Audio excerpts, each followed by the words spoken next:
We were brewery number 28 in New Hampshire. There's over 60 now, probably closer to 70, 3.5 years later. And I see that continuing to grow, but we're also just reaching that realm of same number of breweries before Prohibition.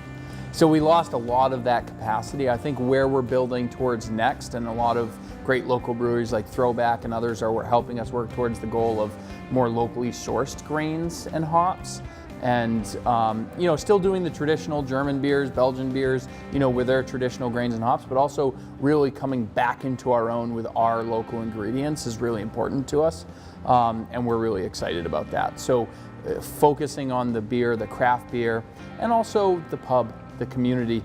This is a public house, and we have community events and benefit days and community tables, and we don't have TVs. Like, this is a place to gather with friends and family and be part of the community. And so that's really, beer is kind of three parts.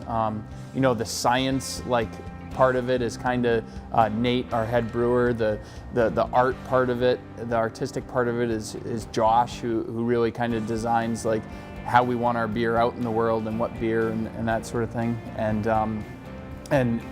my kind of role is more the community side of it, is like, how do we bring it to the public and have that space. And together we, have, I think, created something pretty awesome here. It's fun.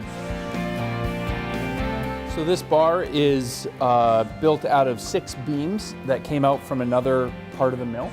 So it's southern yellow pine and western Douglas fir that was brought over by train to Dover. Really cool. So we took those, milled them down, and made the bar. We really, again, wanted to connect to the history of Dover.